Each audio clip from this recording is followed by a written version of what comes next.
So, good morning and welcome to March's Business Breakthrough. Great gathering we have as usual. Some great conversations we've just been having, hearing what people do as we go around the room. We've got a couple of interviews to have this morning, and I have the privilege and the joy of doing the first one with Haddon Sullivan. Now, Haddon, let me just invite you to introduce yourself first, to explain who you are, and then we'll go from there. Haddon, over to you. Yeah, good morning. My name is Haddon Sullivan. I've been the creative director of Creating Media now for 20 plus years. Brilliant. So creative media. Okay, so creating media is the clues in the name. I'm guessing. I've got some questions I'm going to lob at you. I don't know an awful lot about your business. I'm going to be learning as we go here. But I tell you what, let's start at the top. Creative media. Okay, creating media is the name of the company. How did you get into that? How did you actually move into that space in the first place? To start with, I was involved in a dot-com and a publishing company as a director there. And unfortunately, the Trinity Mirror Group organized a rival magazine. Ours was doing very well, but they gave away the advertising and photography and reporting for free against ours. Obviously, ours was a paid model.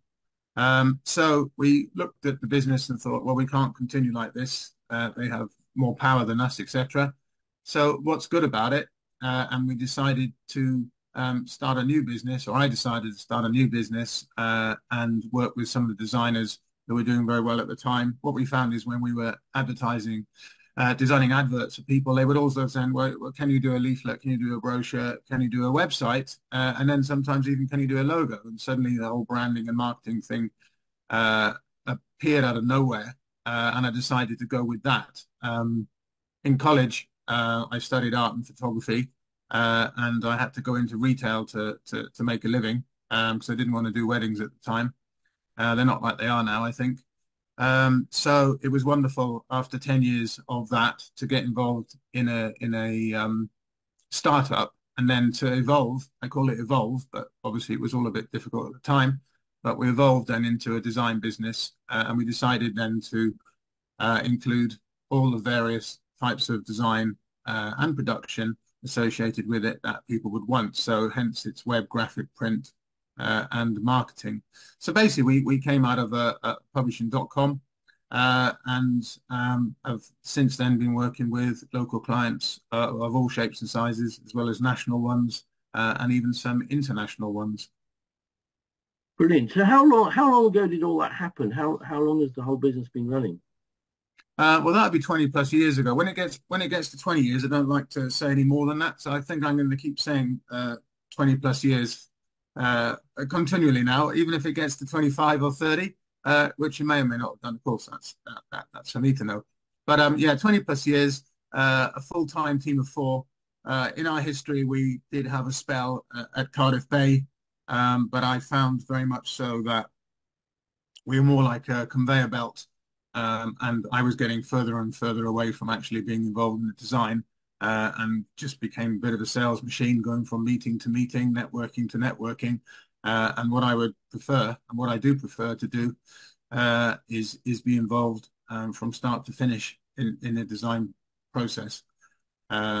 So we actually made the move to instead of leasing and having a lot of bums on seats and lots of bills to pay and the pressure that goes with it, the pressure of sales, of course, um, decided to buy a property in the countryside outside of Cardiff.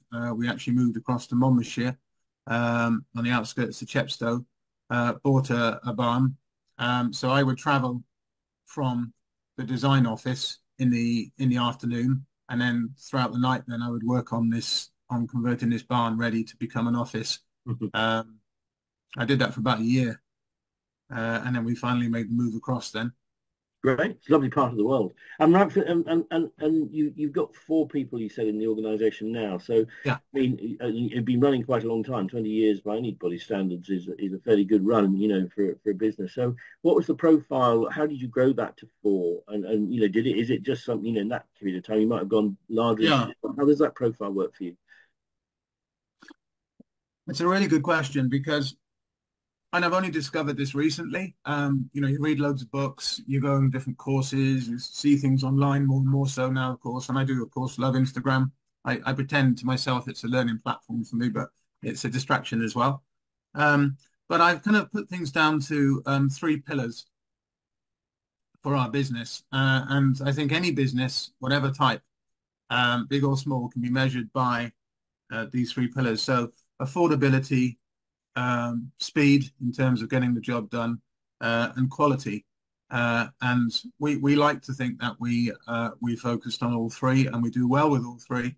But I would say we put quality at the absolute top and service with it, and then affordability as well. So if you consider the fact that at one time we were a Cardiff, a substantial Cardiff designs agency, then what goes with that these days are higher prices, due also then to the number of, the expensive outgoings that are associated with it.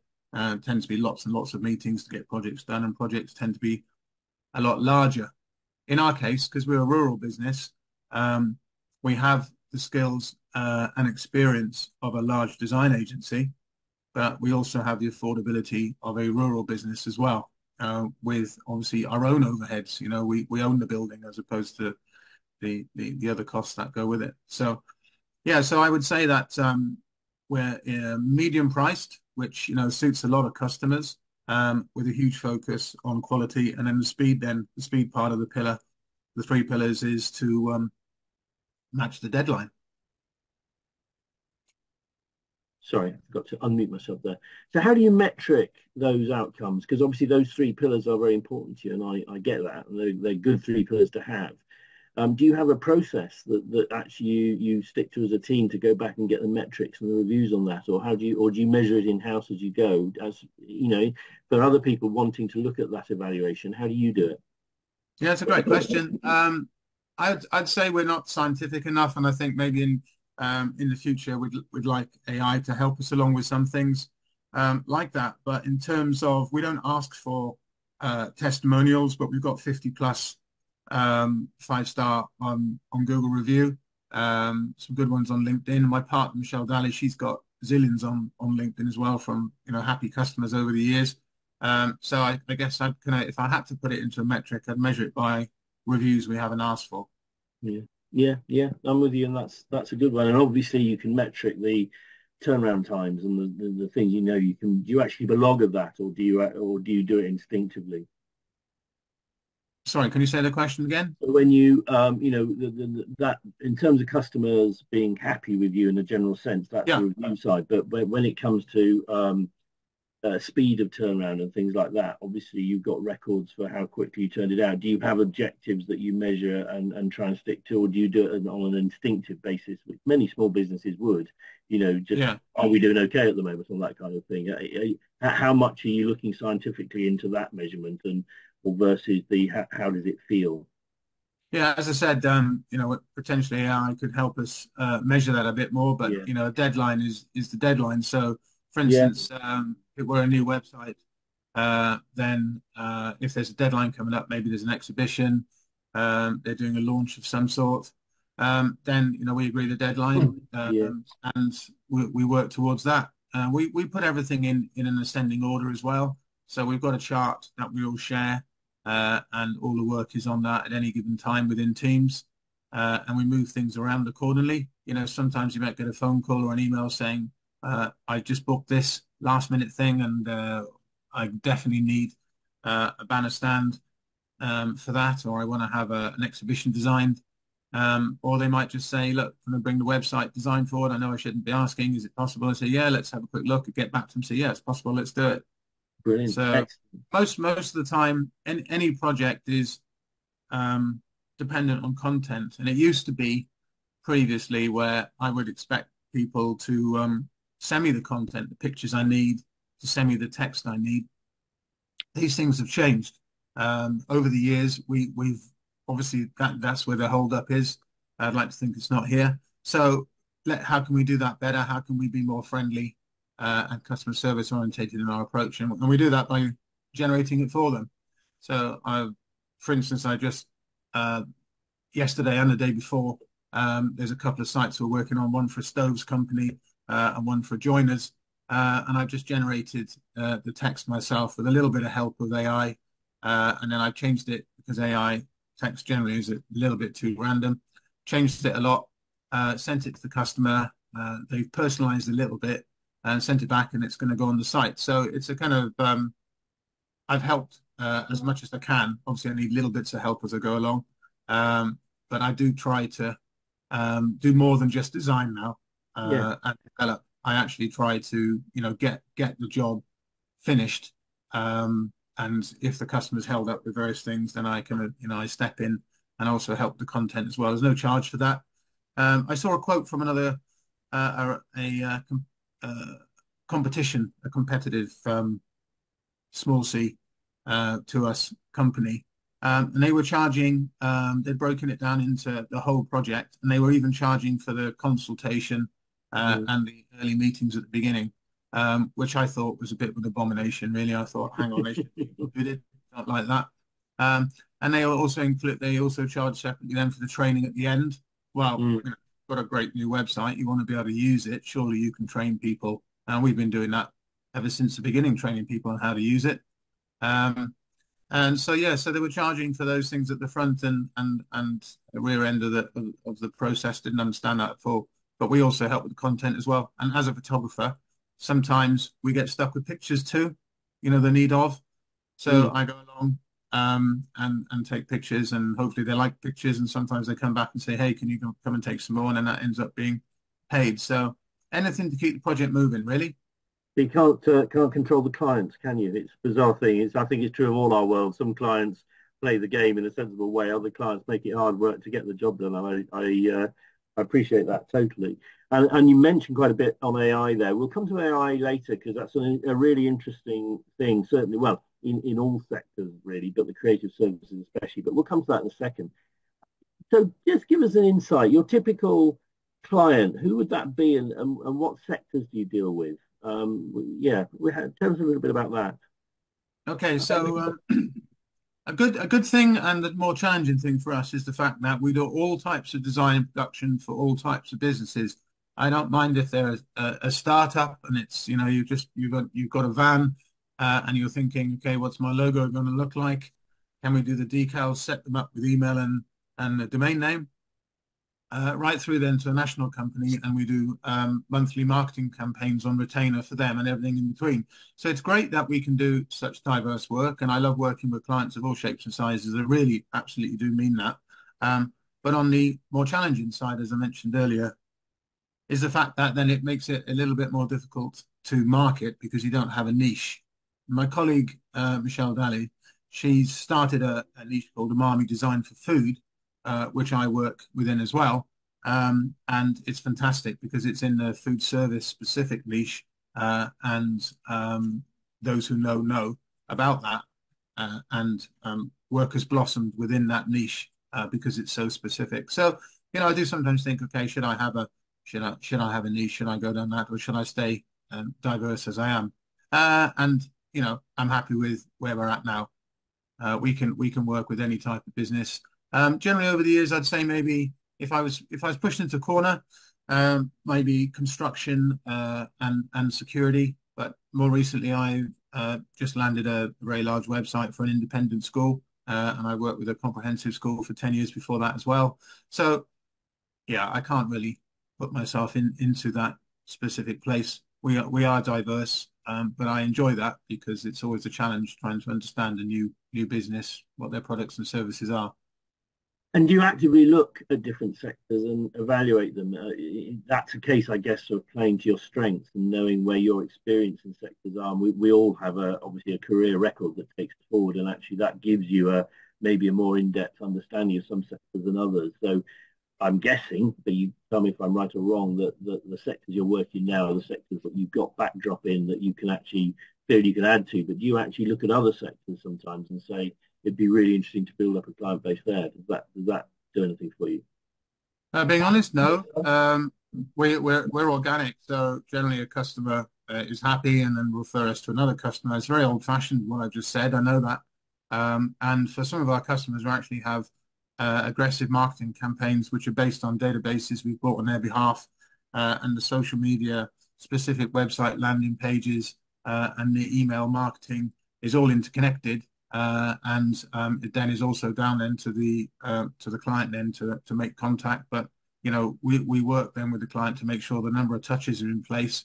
And then when they do get a phone call or we put something in the post, then there's an opportunity then for a meeting, an appointment for our client. So we do that within several sectors. And we also mix that then with SEO, which is one of our services as well. And if the client has a budget for AdWords, but for ourselves, we actually rely on our own website getting us leads, and a bit of networking, and again, word of mouth. We don't have any aggressive campaigns for ourselves. We do them for other people. Like a carpenter with a wonky gate. It's a poor excuse. Brilliant. Really good analogy, that last one. So let's come back to AI. I mean, I've got a backdrop in the arts and the music industry originally in my career and everything. I have a lot of colleagues and friends who are music writers and what have you. And through the shows, we touch on an awful lot of sectors in different ways. And AI, which still is only, it's in its early infancy. I was in quite an extensive conversation yesterday about the difference in sort of slightly extended machine learning, which is where we are now, versus real quantum-based cellular structure AI, which is down the line a bit, but on its way. Do you see, I mean, in where it's impacting now, I mean, I use it occasionally in a very similar way to, I think you've described it, when we're writing an event description or whatever. Sometimes, and you're in a specific space, it's quite helpful to let ChatGPT have the first crack at it, because it kind of sets the scene, and then you go, okay, I wouldn't ever dream of publishing what you've just given me, ChatGPT, but you've set a good scene, and if I put that in my words and add a bit of my own thinking to it, you end up with something which is very usable. And that's fine, and that's very much in the box of a tool.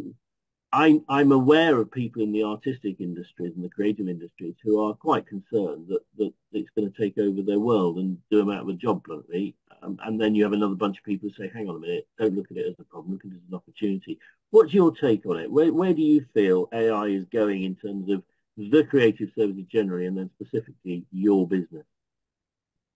Well, you've touched on it there a little bit, I would say. I've seen a lot of change over the years. When I first started in publishing, I had a team of people sat in front of Macs, and we were doing lots of catalogs and brochures and folders.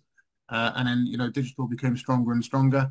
And then I would say, a large proportion of our business now, and has been for many years, is web design. And I love that. So we've evolved, and we've rolled with the punches. And I would say we're doing the same thing now with AI in terms of how can we use it instead of being flattened by it. There will be people in life who are going to take a shortcut, and they're going to find a way to do that. Be it, I'm not going to mention any other platforms. I don't want to give them any space and time, but there's AI additions to those things now, which have already been a bit of a threat over the years. People trying to do it themselves. You'll get unstuck if you don't use royalty-free stock photography. Then they'll come chasing you. I know this because it happens on a regular basis. Sometimes I get the letters to start with, and I just certainly don't do that. But the idea, I think, for us is to try and embrace it and see how we can use some parts of AI to improve what we do. So, for instance, if we get sent a photograph that doesn't quite fit the space, this happens a lot. We've got a chain of lorries, national lorries we've designed, and the photograph we've sent isn't quite wide enough. Unbelievably, AI can look at that photograph and actually add to the width of the photograph, and continue with, say, for instance, it's slate-based design. They can actually extend that slate in a completely realistic way, and high-res way. No, that's not something that was possible. We would have been doing that ourselves in Photoshop, and it had taken ages. So, and as I mentioned earlier, you know, various AI platforms can make a contribution towards written content, although they need a massive amount of help once they've done that.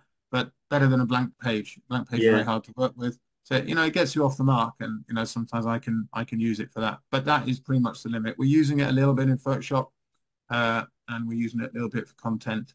I know other design companies have massively embraced it, and they're using it for video and things. But right now, I would say that for us, we're just trying to use little nuances of it, and not see it as a threat. We'll see where things will be in in 5 years' time, 10 years' time. But it's always important. Those people are taking their marketing seriously and have actually put a budget with it. They're going to want someone professional to handle it for them, Yeah. not So not I'm reading not from that. not something.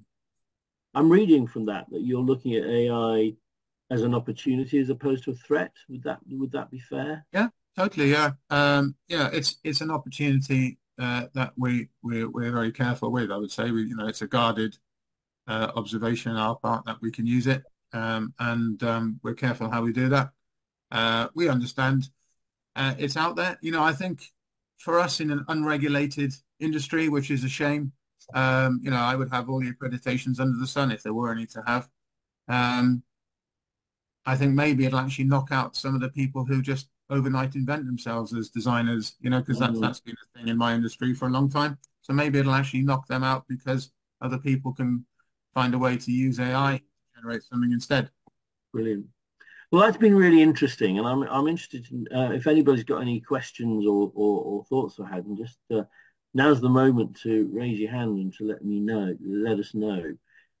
It's always very interesting with these things to see to hear about a business that we come to these network meetings and you just get someone's face on the screen and you get that 1 or 2 minute moment, but I actually dug a little bit deeper into how a business is formed and what the actual things behind it is really really interesting.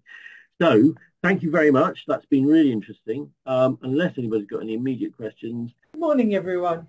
Sorry I'm not on the screen, but like all IT, there are issues on a Friday morning, but I am here. So we're going to talk with Pete and Gill about Together Gloucestershire. So who's going to be first up to explain what Together Gloucestershire is, please? I'm guessing, Jill, that's probably me. Is it? Lovely. So you'll understand as we go along the way how Jill and I work with this. There's an organisation that formed a couple of years ago in Gloucestershire called Together Gloucestershire, and it's all about the search for the pound. It's all about the economy and how that works and what the benefit is. Gloucestershire um, Gloucestershire has something like in the micro, small, and medium-sized businesses, it's got a total of over 26,000 micro businesses. It's got 2,700 small businesses and 470 of the businesses that have up to 250 seats. And that represents something approaching 99% of all the businesses in Gloucestershire.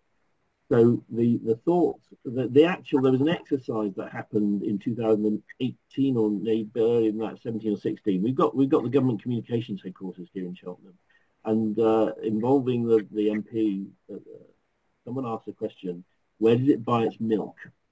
And actually, if it bought all its milk in Gloucestershire, what would the impact be on the county? And when the research was done, it turned out it was a mass procurement purchase, and the milk was actually coming in from Europe. So you have a best part of 11,000 people revolving around a building, doing all the things they do with milk. And if you did all that milk into Gloucestershire, what would that do? And there's a significant dairy in Tewkesbury called Cotswold Dairies, and actually they were involved in the discussion with a slightly tongue-in-cheek and wry grin on their face. And of course, they said, well, first things first, we couldn't handle it. But if you scaled up, and then that would create business, it would create skills, it would create employment, and then that would create shopping on the high street. And actually the impact of that one move would be absolutely immense in the county. So a little bit of dialogue then rolled on around the place, and this all extended over quite a long period of time. And there's some work that was done. If we bring that dialogue back to sort of last year, there's an engineering company in Gloucestershire who has a major procurement operation who actually put some work into all this together with the Cirencester Chamber of Commerce. And the top 100 businesses in Gloucestershire have a combined turnover of £30.2 billion. Based on averaged figures across Gloucestershire and the UK, that if they spend about 35% of their turnover, an incredibly heavily averaged number, that would mean those businesses are spending about £10.57 billion a year buying stuff, goods, products and services. On average, that research also told them that 15% of their procurement is deployed in a local 30-mile range of where those goods and services are actually used. That means that then if you add to that the public sector procurement, which is a little bit more recorded in Gloucestershire, that's 460 mil.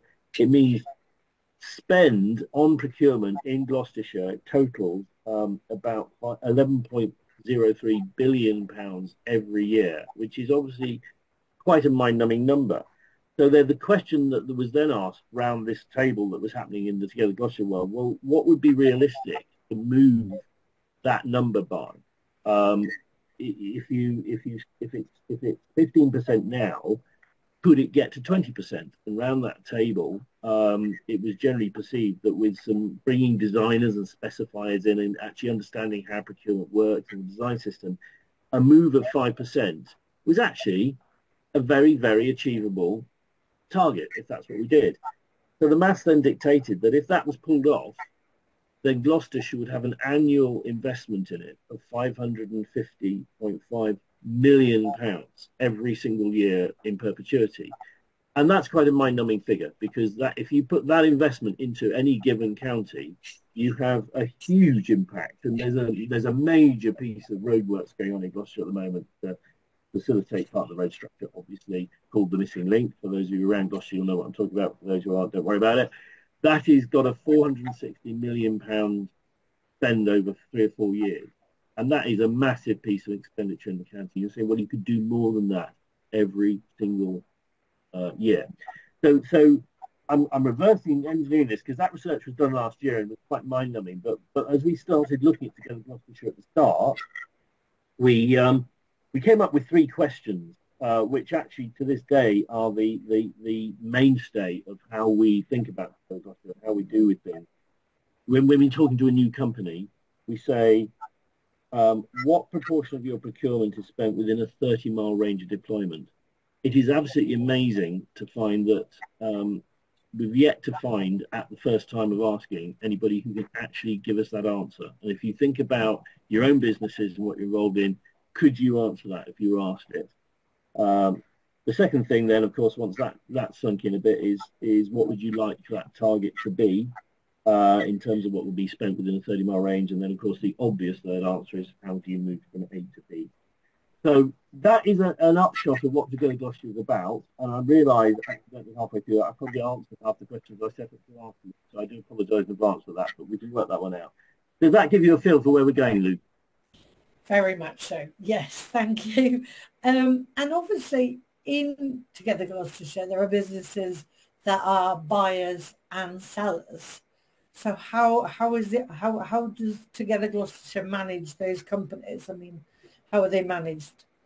Jill, do you want to take that one, or do you want me to? Yeah, so one of the pieces that sits behind, because as you rightly say, Lou, the focus of the project, or the tenet of the project so far, has really been looking at the top 100, 250 large companies who clearly are principally buyers of goods and services and products. And then at the other end of the scale, part of the thought process was getting back to the numbers that Pete's mentioned, is that a huge percentage of the businesses in Gloucestershire are the micros and small businesses, less than 10, 5 employees, however you define that. And so they would be generally regarded as being the providers of the goods and services. And then, of course, you've got the people in the middle, as you rightly say, Lou, who are going to be somewhere in the supply chain. So they might be sitting between the big boys and the small guys. So the concept has been defined of having a database that allows the smaller businesses to register their business with the services they provide. There's a process around commitments to some things, which I think Pete can probably talk about, the pledge in a minute or two. And it's designed so that it uses the criteria that the larger guys use when they're looking for things, which is a whole load of codes, which are fairly horrendous to look at, but there's a whole load of industry codes. And so the database will basically be effectively a matching service. So a procurement person at, say, the largest engineering company in the county is looking for a new window cleaner. They would go into the database, and all the people in there would be local businesses who have committed to a certain degree of business values. they'd be able to approach them, and a deal may or may not be done. I mean, there's no guarantees in any of this, which is one of the key things. So the idea is to facilitate, because although the small businesses probably know about the larger businesses, it's fair to say that the large businesses probably don't know about very many of the small businesses. So they might be on the doorstep, mightn't they? Yeah. It's sort of getting that visibility and starting, like we do with the networking, starting the conversations. Yeah, that's the key, really. So has this database started now? Then it's revving up for its testing and user acceptance testing over the next few weeks.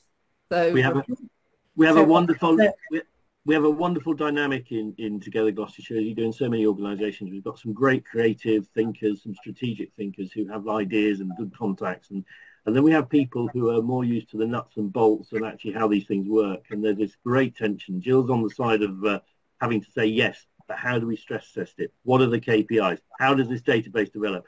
And we have one of the guys around the table who's actually been doing the legwork in terms of finding the contacts and having the ideas, who's going, oh, yeah, well, it's going to be great. Yeah,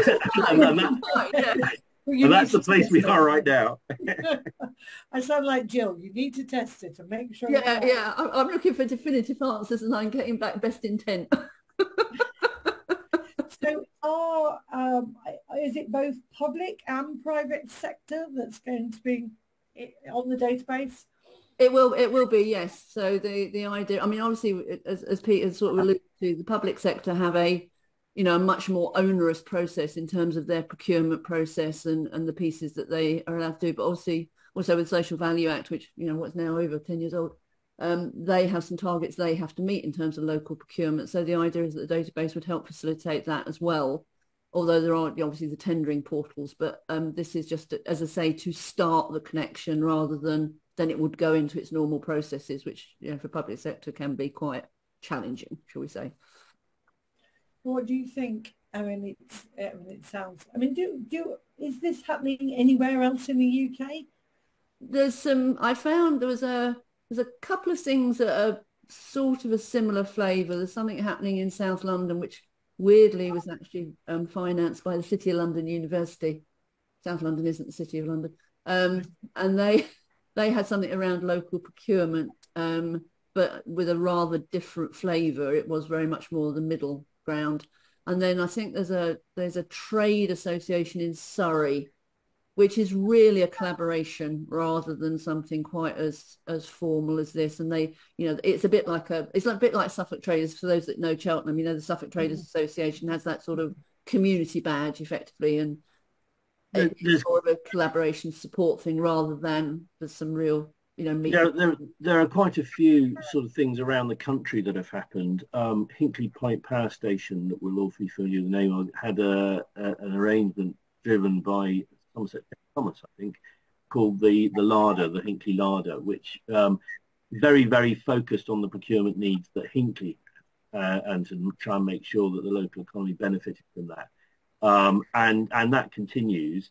That's probably the nearest thing that I've ever seen, because it's very much an introductions agency, if you like. Here's some buying need, here's some selling need, but that was all about the need for Hinkley as opposed to the wider procurement agenda.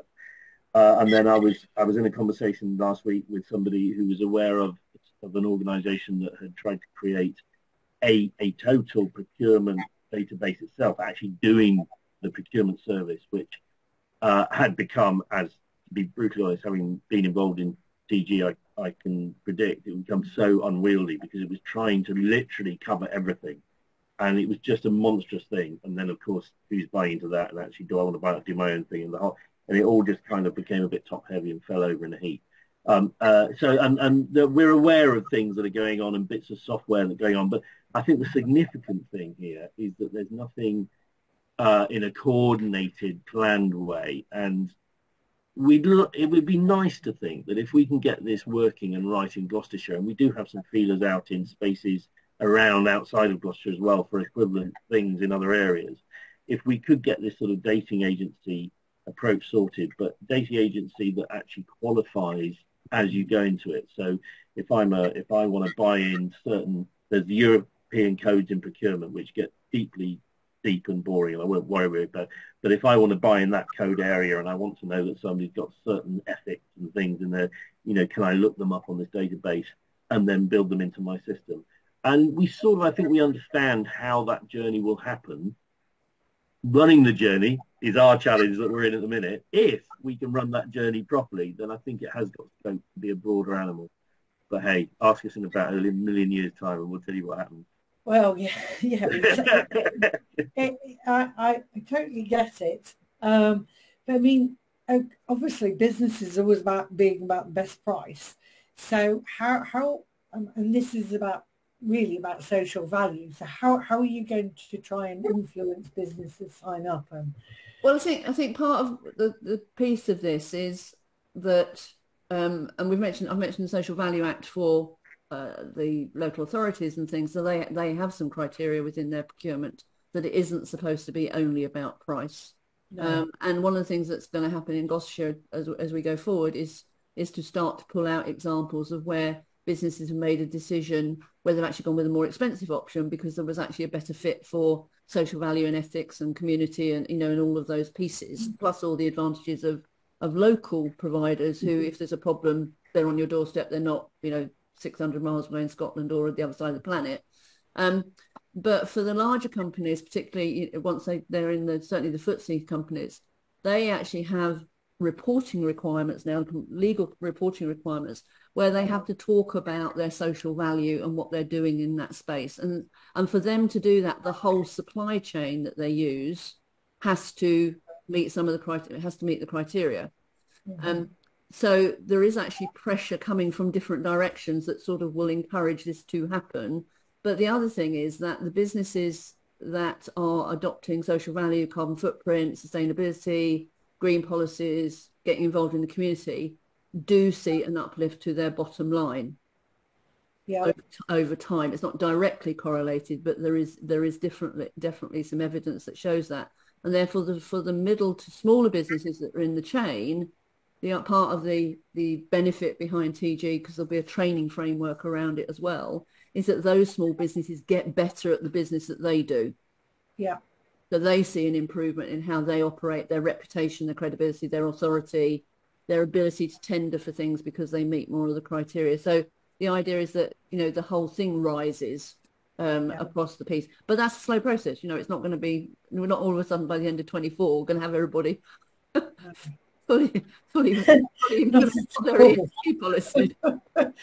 So when do you envisage it going live then? I mean, it sounds, we all want to, I want to sign up, I'm sure Haddon would like to sign up. It's in the next few weeks, I think is. Yes.